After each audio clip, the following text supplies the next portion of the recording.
This is Gilbert Gottfried, and this is Gilbert Gottfried's amazing Colossal podcast.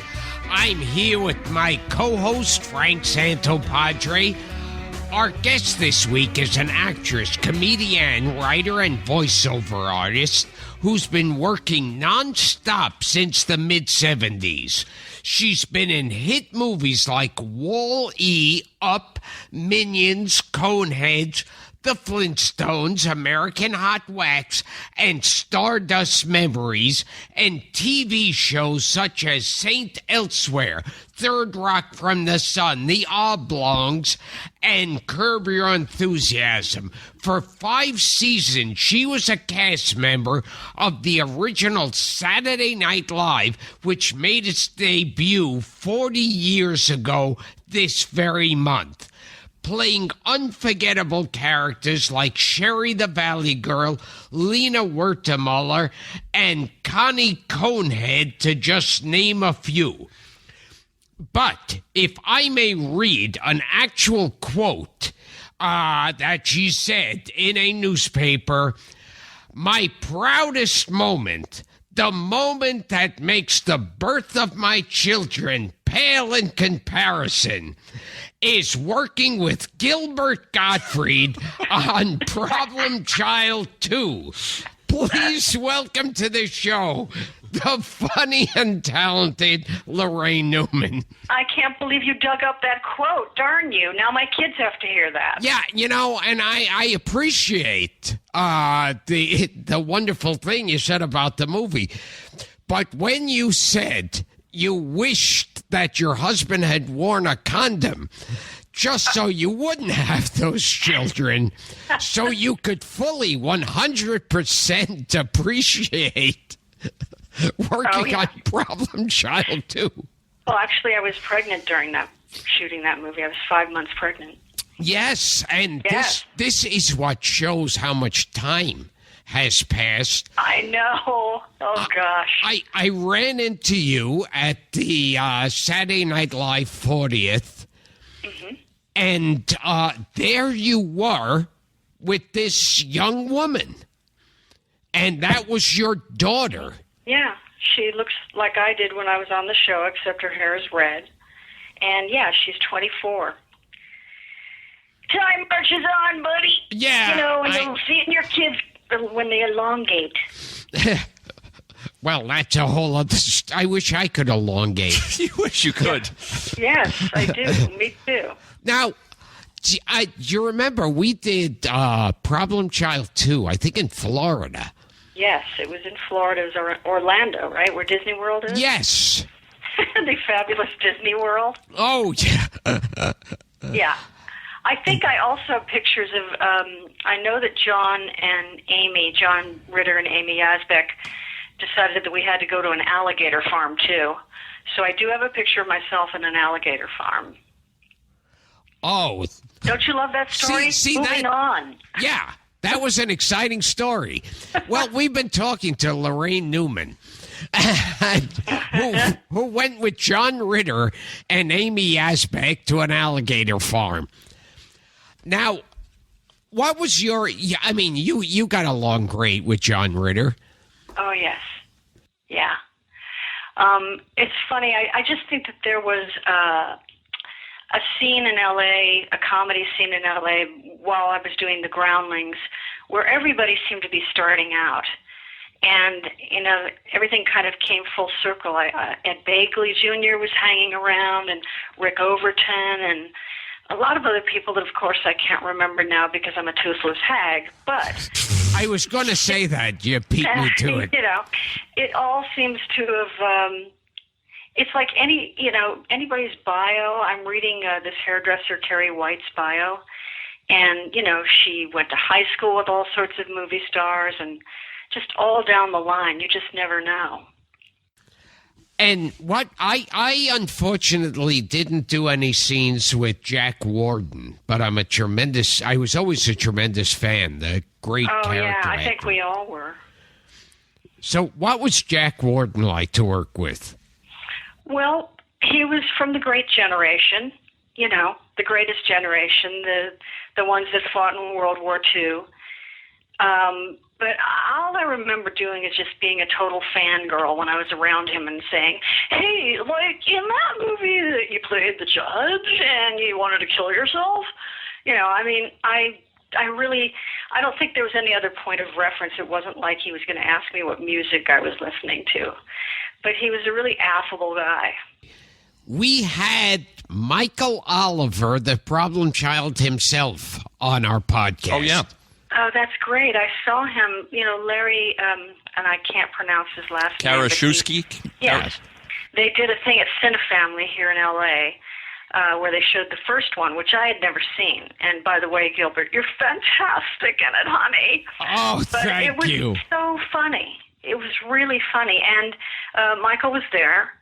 And he was just, I was so delighted by the person he grew up to be. He's just a really cool guy. That was my favorite part of doing the interview with him, was that he grew up, he leaves the business, and he finds that he's good with computers, makes money, has a roof over his head, food on the table, and is happy with his life. And because he was one of those people, I thought, he's going to be a true Hollywood story. No, he sounded very grounded, like he didn't miss the business at all. Yeah. Yeah, I mean, there's certain trajectories that you see. Like, I remember my kids, God help me, were into Barney, the dinosaur. Oh, yes. Purple dinosaur. Oh, I thought you meant Don Knotts' character on Andy Griffith. Yeah. I mean, and they had like the backyard kids to whoever they were. And I would always have this feeling that, because the show was unbelievably chirpy in every way, I could just see them, on a panel talking about their recovery from drugs and alcohol and God knows what else. At the time, I think Sally Jesse Raphael was a talk show host, a big one. And I kept saying, I see them. That's their future, a panel on Sally Jesse Raphael. But, Michael proves the exception. I think there are a lot of those out there. Your daughter's a performer, isn't she, Laraine? She is, yeah.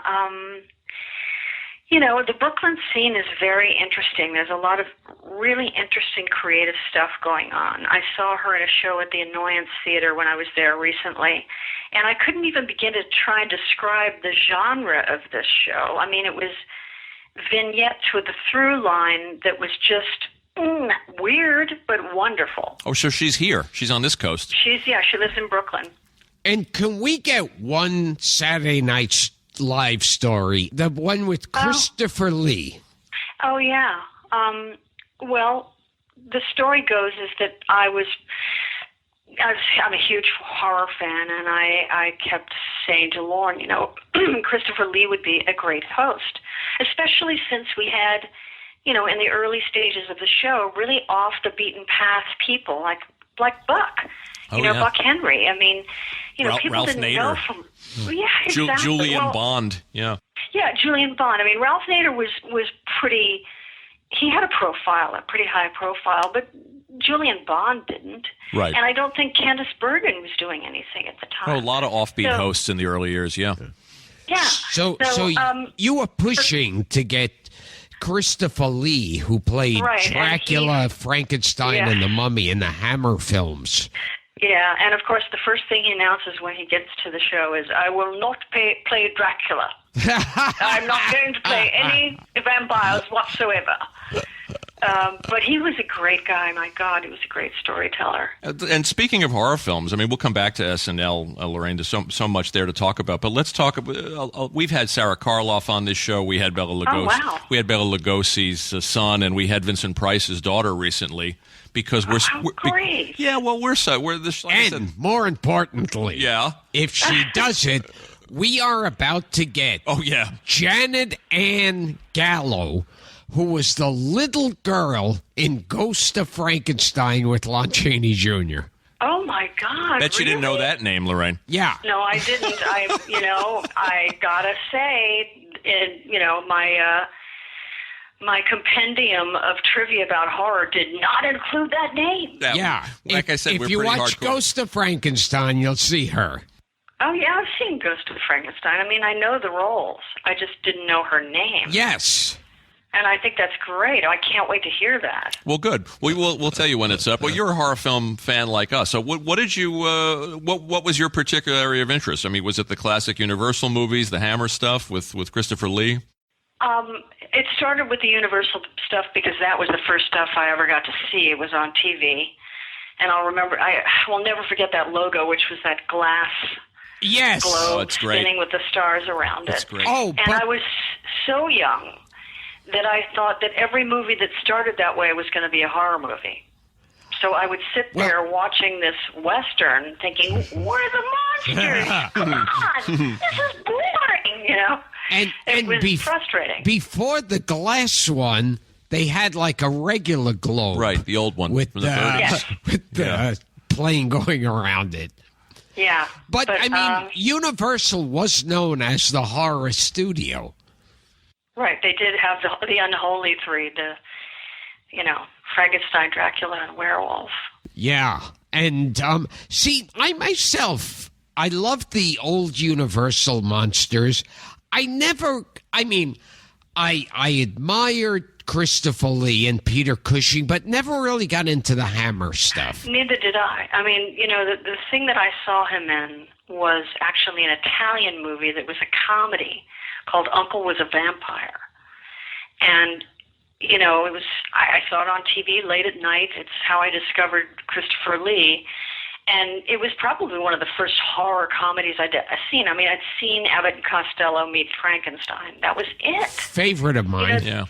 Yeah. And there wasn't anything else. And here's this, I think there's this beautiful woman in a negligee eating a bowl of nuts, and then she goes to bed, and he, creeps in the room and goes to bite her, and his teeth break. I mean, he's such a serious actor, but to, see him do this stuff was such a delight. But I know what you mean. I really couldn't get into that many of the Hammer movies. I liked the Vincent Price movies, and I don't know if those were Hammer movies, were they? Oh, you mean the Corman stuff, the Mask of the Red Death, and so they're Corman. Okay, got it. AIP. One movie I mentioned in just about every podcast is The Tingler. Yes, yes, I remember The Tingler. Scream for your lives. I think if you remember it, weren't they giving people LSD? That's how they extracted the tingler. Yeah, I think that's the first LSD trip on film. And I can't believe I believe that. it is.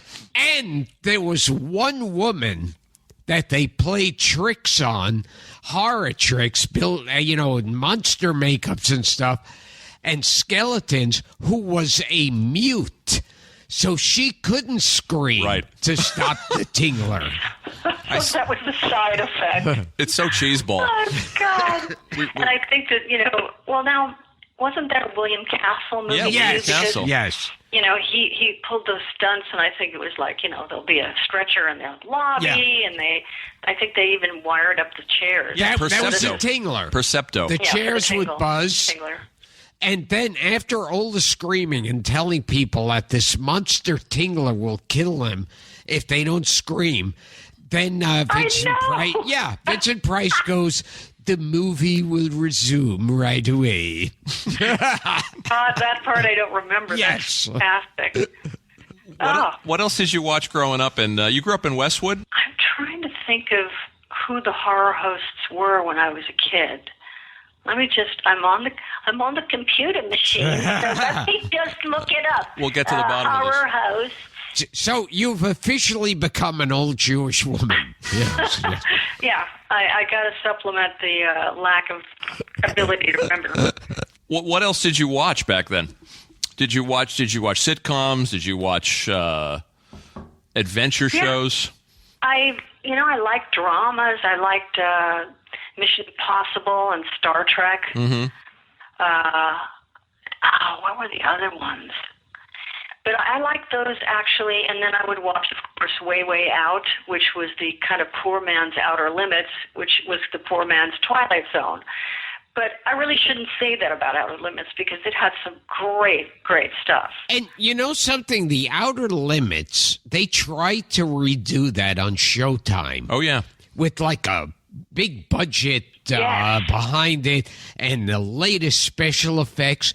And it was really not anywhere near as good as the original Outer Limits, which looks like it was made for 5 cents. Exactly. And Chiller Theater. But Jeepers Creepers, this is the guy who I remember as the host. His name was Jeepers, Keeper of Jeepers Creepers Theater. Did you ever hear of this guy, Remember Gilbert? this No, guy? never heard of him. Yeah, he was local. He was the guy who he hosted our local TV shows. Do you know, I heard a recording on the set of a Christopher Lee movie where someone gets stabbed and makes a sound when he's dying, and Christopher Lee goes over and corrects him and says, that's not the sound someone makes when they're stabbed. Oh, my God. So Well, you know, he really loved that kind of thing, precision and accuracy. He loved dialects. He was working on a South Africa dialect, and you didn't need to ask him.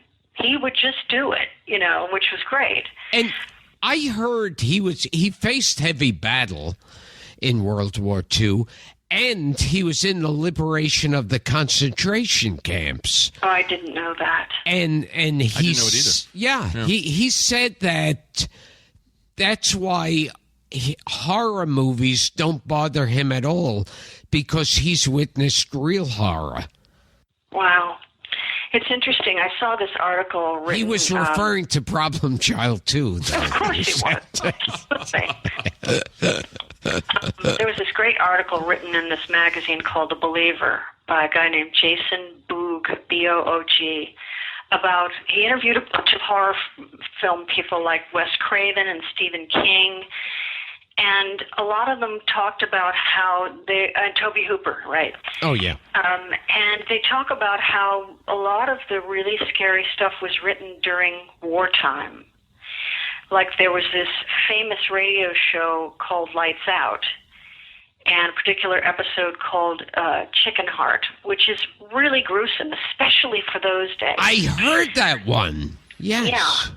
And, you know, he's basically, it's about this writer, Arch Obler. Oh, Arch Obler, yeah. Right, who wrote all of these horror stories for Lights Out. But what was the theme going through all of it, and what Chris talked about, was that, you know, I think his first movie he wrote, you know, either right after the Vietnam War or, you know, during it. And that a lot of this really, you know, really macabre stuff. I'm so excited that you know who Arch Obler is. Yes, I knew Lights Out. And there was a writer, I forget his name, who writes about horror movies, David something or other. And he had a theory that, like around the time the Lon Chaney Sr. movies came out and other horror movies, that a lot of veterans who would normally have died because of advancements in medicine, they were able to live. And we saw the hell of war with people without arms and legs and with their faces missing. Right. And that's why we became fascinated with monsters. Oh, how interesting. It was like our way of dealing with these veterans. Huh. You guys worked together on Problem Child, and you had no knowledge that you were both horror fans. Yes. I know. I avoided talking to Laraine like the plague.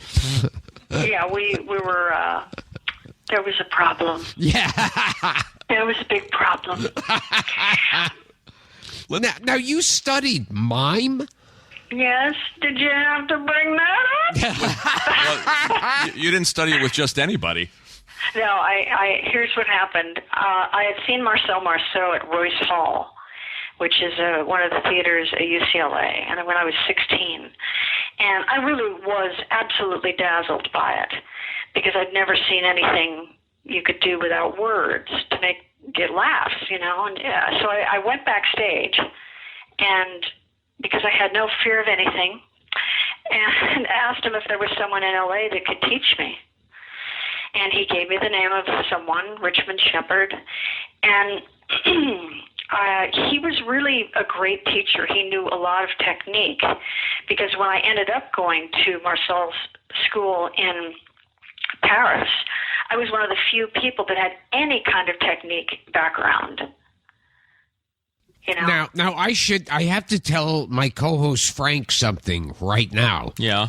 Marcel Marceau was a Jew. Really? Yes. Oh, you didn't?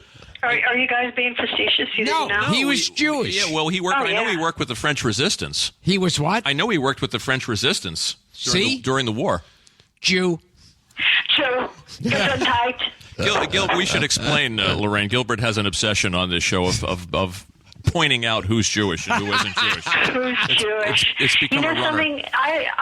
There was you ever seen that magazine Hebe? Oh, yes. Sure. Yeah. Our podcast was reviewed in there. We got a nice review.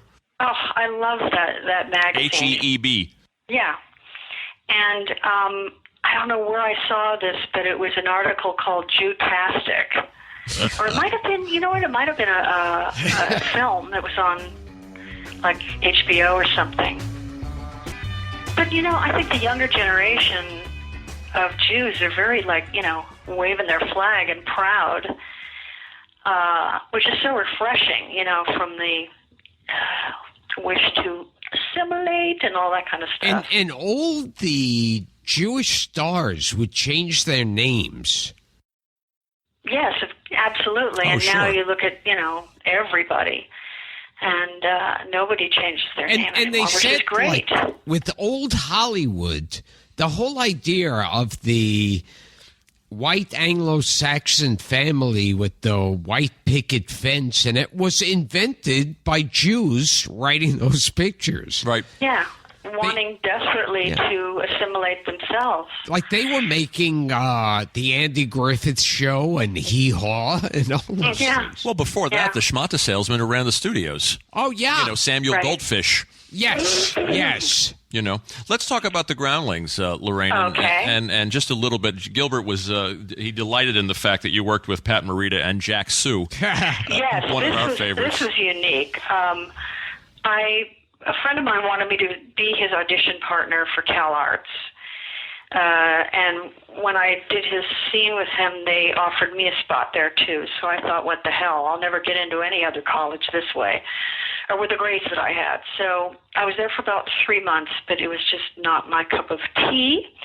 And my sister, Tracy, was involved with this improv workshop, quote unquote, because we weren't a company of any kind. It was just people, you know, working out scenes with improv games, and that first cast of people that eventually became the Groundlings was Valerie Curtin, who was Barry Levinson's writing partner, and yes. Jane Curtin's cousin, Tim Matheson, and Pat Morita and Jack Sue.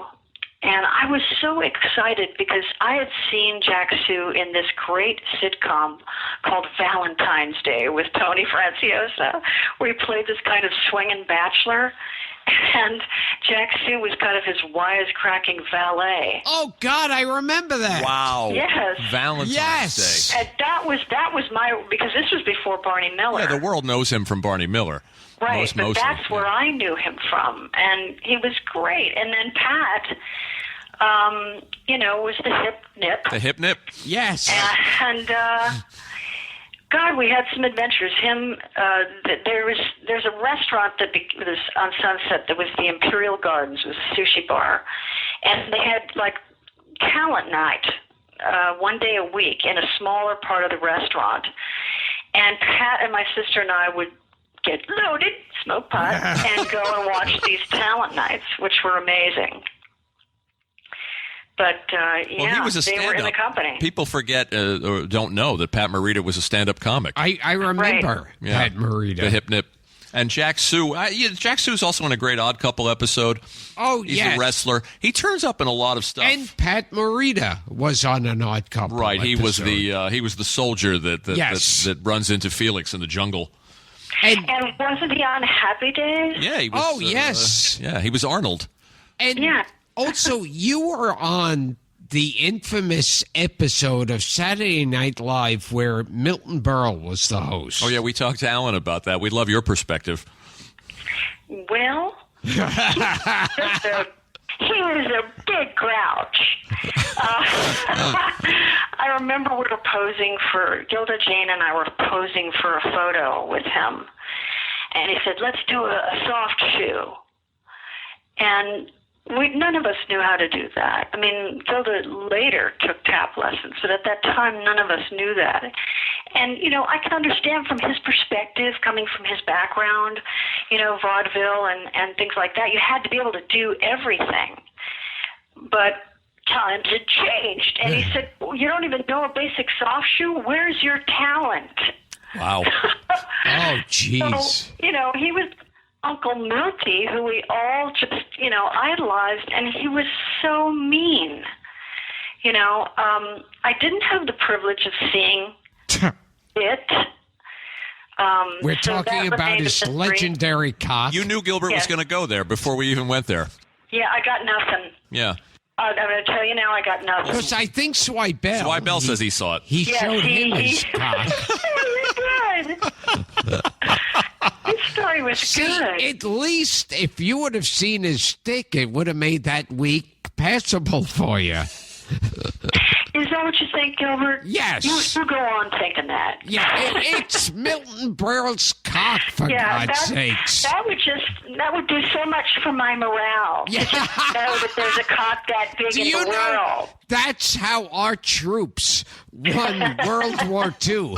That's how we beat the Nazis. You brought it full circle. Milton Berle would go over there and wave. wave. They don't tell you about. Yeah, Milton Berle would wave his cock in front of the troops on the D-Day invasion.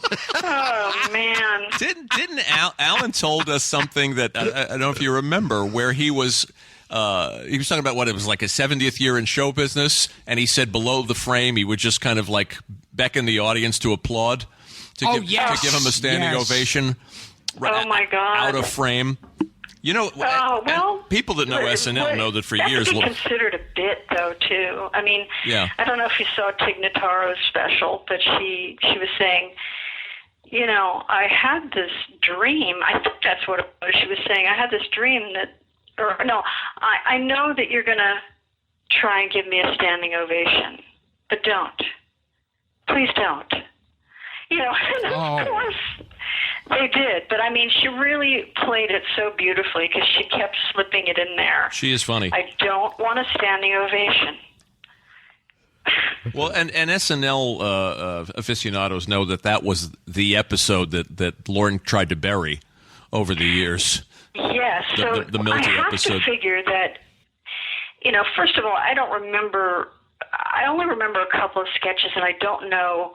I mean, I don't think any host was ever particularly bad, and I don't think Milton Berle was bad, but I think that he was just such an obnoxious asshole that Lauren hated him and wanted to bury it for that reason. Yeah. But you forget that when the soldiers assassinated Osama bin Laden, Milton Berle was on the plane with them, waving his cock at them right before they shot down Osama bin Laden. Right. You know so much interesting history.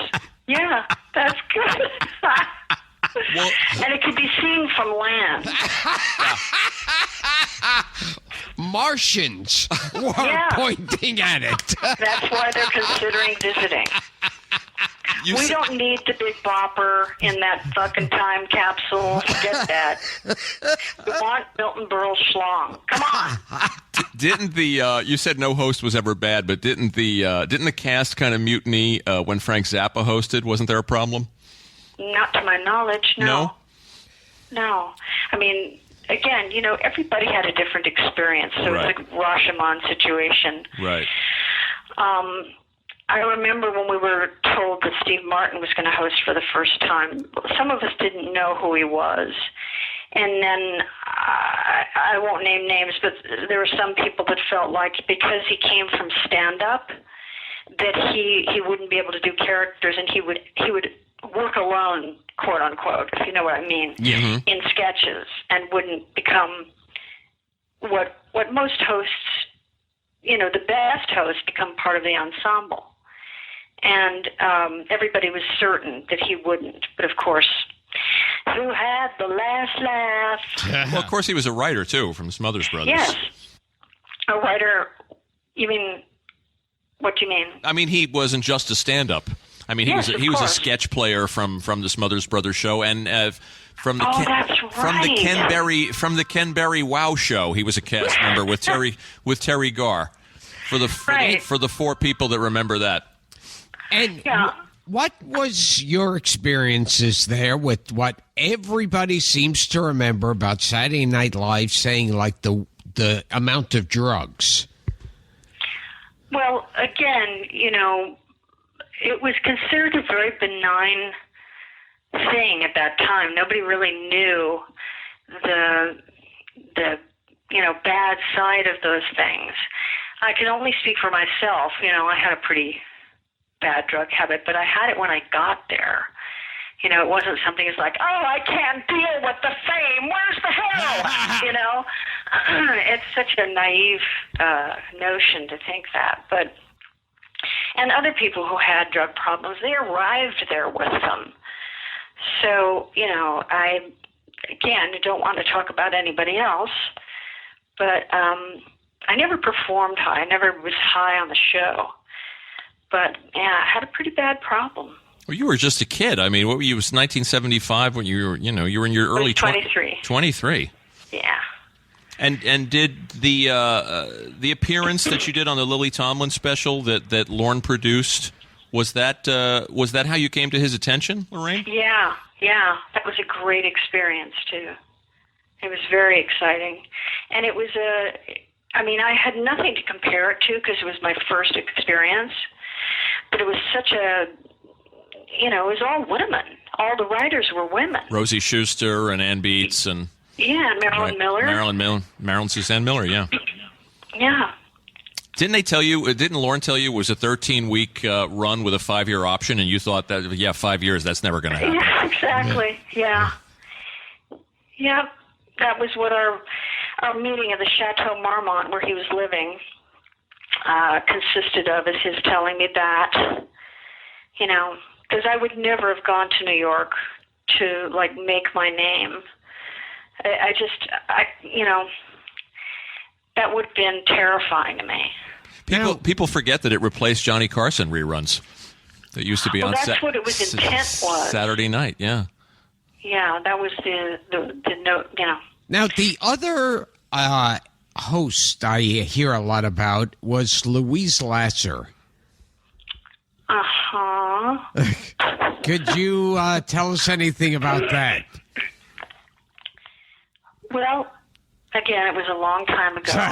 It's 40 years. I do remember her locking herself in her dressing room and having to be talked out of there, which no host had ever done. And I'm not going to lie, that was some pretty that was a bad moment, but it all worked out. I honestly don't remember how she was in the sketches themselves. Now, I had heard that they were planning, if she doesn't come out of her dressing room, that Chevy Chase would put on pigtails. Yes. All of her characters. That's the story. I forgot all about that. Yeah. Which I wish... that was an actual plan. I wish that would have happened. Yes, wouldn't that have been great? Oh, my God. What was the tipping point like, Laraine? I mean, here at first, you have this meeting, you think, oh, this thing's going to be 13 weeks and gone. It's never going to become a 5-year show. And then suddenly, in pretty short time, it becomes the biggest television show in America. You mean like what year or no, what? How wild did it get at its wildest point? I think that the after parties where you would see major movie stars and major film directors attending. I remember hearing these stories about Robert De Niro and all of the major rock stars, all the major film stars. Yes, absolutely. In fact, Robert De Niro, I think, he was at one party, and Gilda and I were like, talking to him, totally, googly-eyed. And unbeknownst to us, Rosie Schuster had tied our hair together. So that when we tried to walk away, it was literally that bit of like, yeah. That rascal. You hate it when people compare the casts, don't you? I mean, I saw an interview with you, and you said that... I don't think it's fair. I think that, every cast for every generation is the best cast, because it's not only the quality of the performers, it's also how significant it is at the particular time of that generation and their awakening to comedy. Then you obviously never saw my season of Saturday I was going to say, Live. except for the one that had the misfortune of following you guys. No, I did not see that. And there's a lot of stuff I didn't see. And then when I had kids, I didn't see a lot of SNL because they didn't have DVRs yet.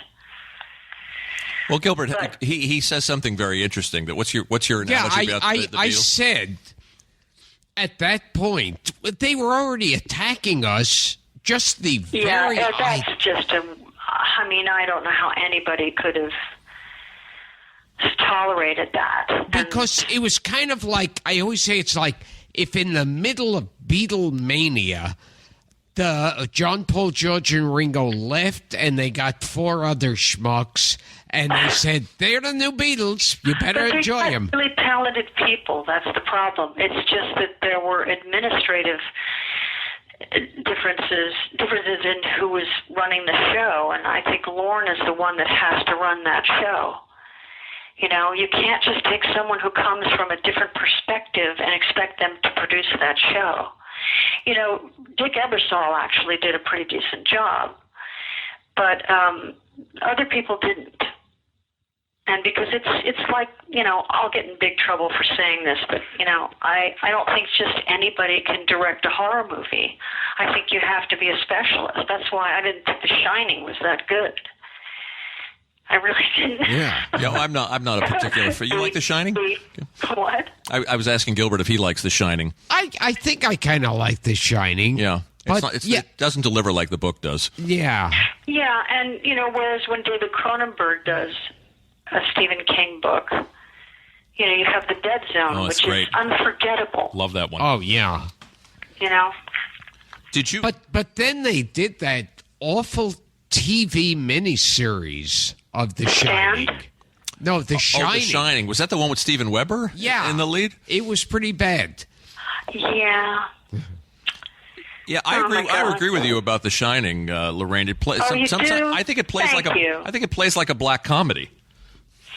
Well, I'd have to watch it again to look at it from that perspective. I've never thought of it in that way. I just thought it was a runaway train. I don't think that Jack Nicholson was directed at all. No. And the funny thing that's the problem. About that movie, he's supposed to be a man, a normal man, who slowly is driven crazy. And in the first scene, Jack Nicholson's out of his mind. Yeah.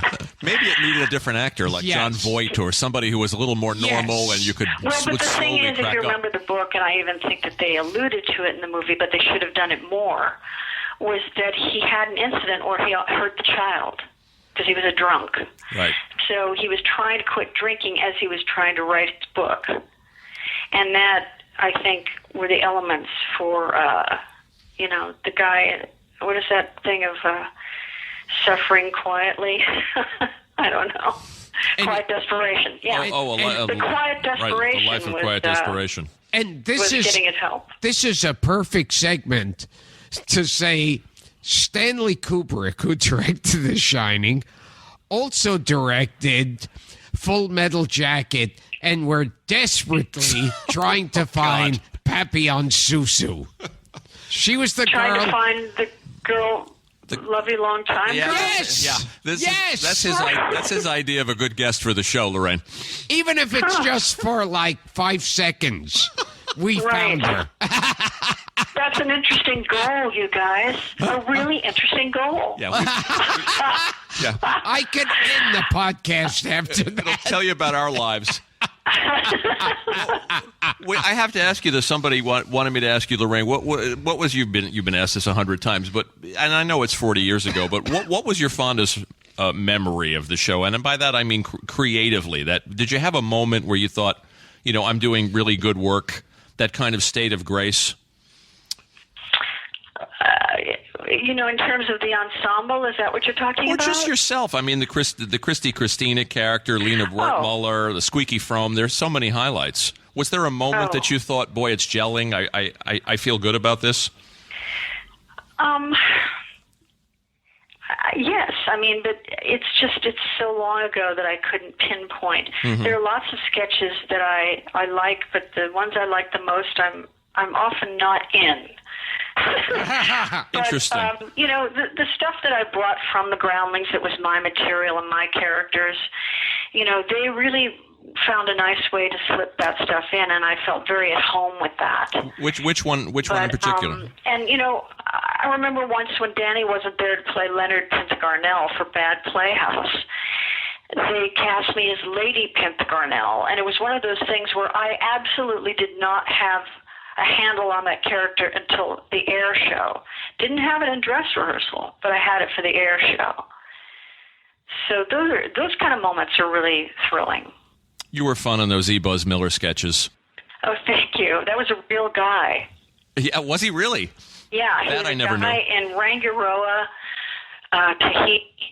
He had one of those stands and sold, the image of the topless Polynesian women on postcards. And do I have bad information again here, Laraine, or did you nearly drown during a sketch? Oh, it was it was Theodoric of York, medieval barber. Right. And it was, the drowning pool. If she sinks, she's a witch. If she floats, she's not, or vice versa. I can't remember. But, you're in these really heavy Game of Thrones-like costumes. And what they'd set up was the drowning pool was this container that met up with the end of the set. And then I was supposed to swim under that and come out the other side backstage. So my hands are tied, I'm weighed down, and I'm swimming on my back. And it got I had a bad moment during the air dress rehearsal, so I was really kind of nervous for the air show. And what do you remember? Isn't that a fun story? I love that one. I was wondering if it was true. What do you recall about making the special with Bob and Ray? I have fond memories of that one. Oh, they were great.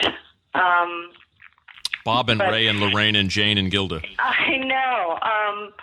Well, that was a Franken and Davis labor of love, and it really had the flavor of their writing all over it. Having us do that Rod Stewart song, If You Think I'm Sexy, that was so much fun. And the Spelling Bee sketch. Yeah. And I think there was something with like a shoelace factory, if I'm not mistaken, but it's been so long. I remember there's a jogging pad sketch where you and Bob are running on treadmills, and you have cardboard flaps attached to your feet, and there's an egg timer. Do you remember any of this? I have no recollection 40 of that. years. You're going to hear that a lot during this. I mean, we've got 8 more minutes, but you're going to hear that a lot. Do you remember anything about making the movie Holy Moses with Richard Pryor? Yes, absolutely. Tell us a little bit about that. We love that cast, Gilbert and I.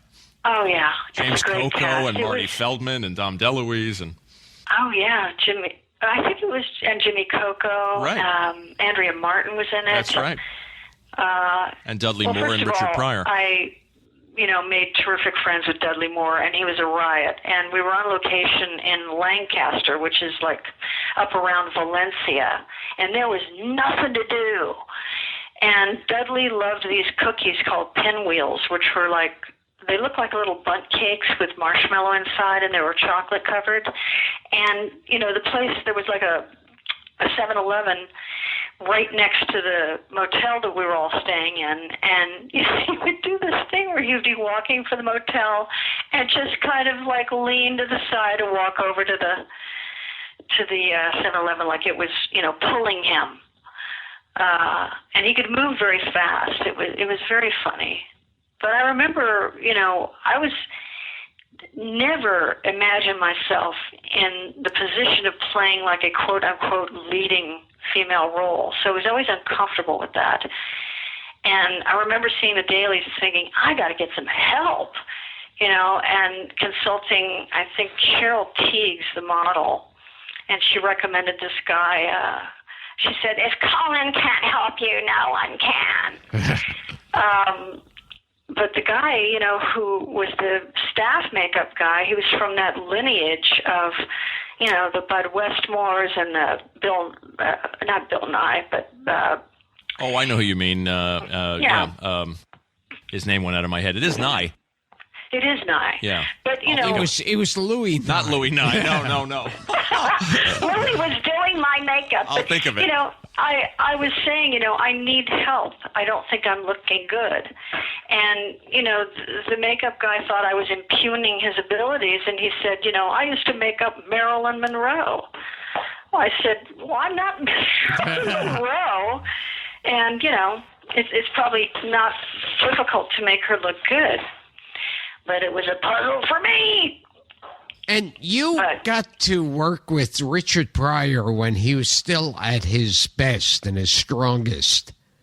Oh, yeah. Well, I met Richard Pryor when I was 14 because my sister was an MC at the bitter end. So she knew all the comics. And she invited the whole family to come see Richard Pryor at the Troubadour, if you can imagine.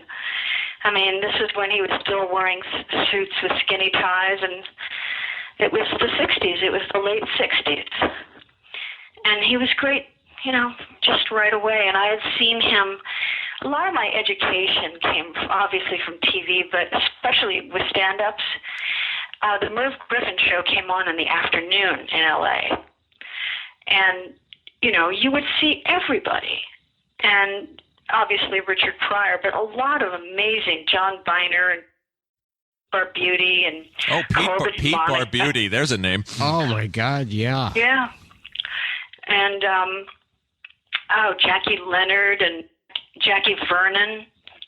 Yeah, Jackie Vernon was the one with the phony slideshow. Yeah, the clicker. Yes. Oh my God, was that a brilliant bit? Yeah. Here are some slides from my vacation. That's exactly what it sounded like. Yep. Here's Manuel leading us around the quicksand. Here's Manuel from the waist up. Here's Manuel's hat and his rope. I've tried to find footage on him on YouTube, and there is very little, if any. Well, and he's not doing that bit. No, mostly known for being the voice of Frosty the Snowman. Oh, that's right. Jackie Vernon. Oh, my God. That's Hold on one Jackie. second. There he is now. There's Ghost. Jackie. Hold on. Hannah, can I call you right back, baby? Yes, I'm at home. That's fine. All right, Dolly. Bye-bye. My younger daughter is working for that rapper, Tyler, the Creator. And she just did a taping down in Santa Monica, and now she's coming over to visit before she goes back down to college.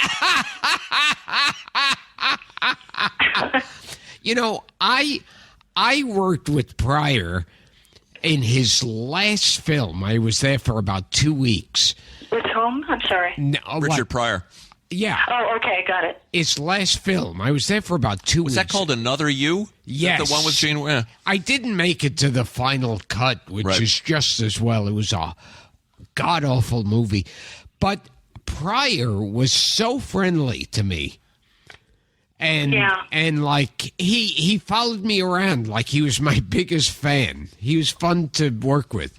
But that's so great, because he went through phases. I know that when he did our show, he was not particularly interested in befriending white people at that time.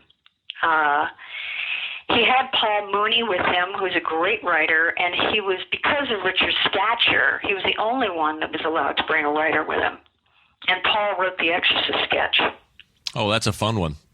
Yeah. With that character actor, is it Thalmus Rasulala? Yes, Thalmus. Good one. Hey, yes, Thalmus Rasulala. Yeah, he's playing the older priest. Right. We should ask you about your voice, your incredible and prolific voiceover career, Laraine. You've done voices for everything. Rugrats, Cow and Chicken, Monsters, Inc., Cars, Toy Story, Justice League, WALL-E, Tangled, the list goes on and on. Did you always want to do voice work? Well, I didn't even know it existed. I just knew that was always fascinated by dialects, and I did characters. And I became aware of cartoons because of Tress MacNeille, who's a groundling, and also just like the Mel Blanc of women voiceover artists. She works on The Simpsons, and she's just brilliant. And so my manager at the time got me a meeting with a voice agent, and it took me 2 years to break into that because it was first of all, they considered people with names stunt casting. Because a lot of people, very few, actors could do that kind of work. They didn't realize all of the skill that was involved in it. And even, it took like maybe, this stopped happening 5 years ago where, people would say, for someone who just comes you really do this work well. You come from improv, I mean. And you know what's funny? I always talk about this, and that is, it used to be cartoons and movies were the voiceover people that no one knew, but they were all great. I mean, like June Foray and people like that. Oh, yeah. Sure. And the people in the Jungle Book, all character actors, great voices. They were known by the voiceover community as major stars. But now, if you do a cartoon, you go, okay, we need Julia Roberts, Tom Cruise, Tom Hanks. Yeah. Well, you still do a lot. You still do a lot of cartoon voiceovers. I do. I'm very fortunate that way, but it's taken a long time, and I still do ADR. You worked with Dick Shawn, one of those legendary people who died on stage. I know. That's just... I don't even know how to... I mean, is it sublime? Is it ironic? What is it? Would he like that way? It seems like it should be the way to go. Good way to go. You got to drop that anyway. He didn't seem to have been suffering. He wasn't like flailing around or anything. He was keeping perfectly still. So it may well have been like probably the ideal way to go. You worked with so many interesting people. I have a list here in front of Gilbert, like Desi Arnaz on Saturday Night Live, and Lily Tomlin and Elliot Gould. And of course, we love Buck Henry. Yes. Because Desi Arnaz pretty much invented TV as we know it seems. That's right, the 3-camera way of shooting. And he really did refine the sitcom.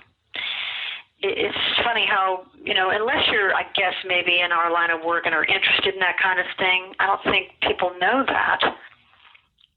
You probably won't remember this either. It's, again, 40 years ago, but I knew Tom Schiller a little bit, and a lovely guy, by the way. Oh, I love Tom, I love his writing. Yeah, he's a genius. He really is. He is, I agree. Nothing Lasts Forever is a vastly underrated film. But he said that Desi Arnaz showed up on SNL and was basically walking around saying, I invented all this. He did? That I don't remember, but that's fantastic. But, Schiller also had a connection with Desi Arnaz because his Bob dad Schiller. wrote for... Yeah, Bob Schiller. Yeah, he wrote for I Love Lucy. Yeah. And I was doing my research on you, Laraine, and I found it interesting that you said that, again, you were, 23 when you came to the show, and you said, I found this interesting, you said you'd never met anyone like Michael O'Donoghue. No, I hadn't. I don't remember saying that, but no, but there were a lot of people there that I'd never met, that were unlike anybody I'd ever met. Richard Belzer was one of those people, too. I'd never met anybody like him. Belzer was the warm-up comic, wasn't he? Yes, and he was in a couple sketches, too. Yeah, you look fast for you can see him in the early seasons. Yeah, such a great guy. Oh, it's an interesting career, too. We're going to have Richard on the show soon. Oh, please give him my love. Yeah, would you just, I know this is my podcast, but could you just carry some messages to me? You don't mind, do you? If I give you an errand? I just want to ask you, the last thing, too, is about the infamous Uncle Roy sketches. Oh, yeah.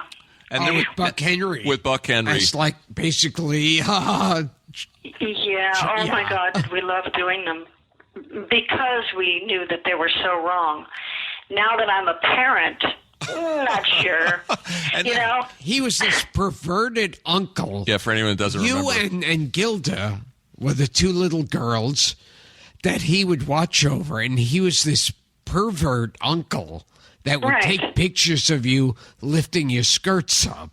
Right, and like grinding on the glass coffee table, he'd lie under it and take Polaroid. It's such a bold sketch. And the Polaroid was such a great prop, too, because it was just somehow just drove the point in really hard how perverted what he was doing. I saw an interview with Buck Henry for the Television Academy, and he's really proud of those sketches, especially the part. Well, he should be. The part where he looks into the camera when Bill Murray says, "You're one of a kind, Uncle Roy," and he looks into the camera and he says, "Oh, there are more of us out there than you think." Oh, that's right. That's right. And how depressing. It's such a dark, brave sketch. I mean, even on a show that broke a lot of ground. I don't know who wrote it. I think he said that Rosie Schuster and Ann Beatts wrote it. Oh, that's right. Yes, that is right. Well, again, I don't think anybody who was a parent could have written it or found humor in it. But none of us were. We were all kids. Does it blow your mind on some level that Al Franken, the man who wrote the Theodoric of York sketches and did Khomeini the Magnificent, is now a U.S. Senator? It absolutely does. But I've seen Al at some of his fundraisers, and he's remarkable. He really is. But he was always a brilliant guy. He went to Harvard, and, he was extremely bright. But he would be given to tantrums at times. So it always amazed me the transition he made into politics, because, by God, if there were any situations that would promulgate a tantrum, I would think that would be it, where you work hard and you got this bill and you really think you got it just where you want it, and it's gone through all these, different committees to be approved, and then some things are attached to it that you can't live with. What an odd career path, though, from a sketch comic to a senator. I know. You should see his impression of Bernie Sanders. Does he do an impression of Bernie Sanders? Yes, he does, and it's fantastic. I love to see it. Now, I'm not going to try to do it, but I just know that his cheeks pop up a lot. You worked with Karen Black and Bud Cort, and Gilbert's curious about them. Yes. Karen was an eccentric person, but lovable, I met her once. She was very nice. Nothing wrong with her, just eccentric. I mean, I worked with her once. She hosted Saturday Night Live, so she was okay there. But I worked with someone who worked with her in a film, and I said, "Oh, is she a little odd?" And he said, "She's crazy as bad shit." Oh, well, she was eccentric, I did a movie with her, too. I did Invaders from Mars, and her son was cast as my son. And this kid was not happy being an actor. He was just miserable. He had made this big impression and done really well in this movie called Paris, Texas. And it was the beginning of summer when we started shooting this movie, and he wanted to be playing. He didn't want to be working. So he gained 10 pounds during the course of the production. And that movie didn't do all that great, I heard. Yeah. Oh, no. Paris, Texas is a good movie. It didn't. Paris, Texas is a good movie. Yeah, I've never seen it, but I do know that it's supposed to be a very I good heard movie. somebody, one of the actors who worked on Invaders from Mars, said, I think he worked on the original Invaders from Mars too. I forget his name. And, Oh, really? Oh, that movie and scared the he crap out of said me. that he was talking about how bad it was, and he said, if you can get a bad performance from Louise Fletcher, then that really shows something's the matter. That's the watermark. I love Louise Fletcher. Well, Laraine, Yeah, before we run off, geez. anything you want to talk about or plug? Anything coming up that's exciting? Secret Okay. Life of Pets. I think that's Illumination. And, oh my God, it's so terrible. I can never remember what the hell I'm doing. Sketchfest will be in January, which is a alternative comedy festival. It's been going on in San Francisco for 15 years. I'll be appearing there. And I'm going to be, come to Stan Lee's Kamikaze, Where's that? October 31st. That's in downtown L.A. Stan at the LA Lee's a Convention Jew. Center. It's Yes, gonna be I know Stan Lee's a Stan Jew. Lee's. Stan Lee I know Lieber. he's a Jew. I know he is a Jew. You know, who else would create a hero? We need someone to keep us from the bullies. Stanley Lieber, right? Oh, Now, Yeah. is it really? Yeah, I believe that's so. fantastic. because I always, when I would see the Oh, my name, God. I always thought he was Chinese. Well, it's another guy who changed his name. Of course, why Talking not? about Jews who changed their name for the business. Oh, There's yes. another one.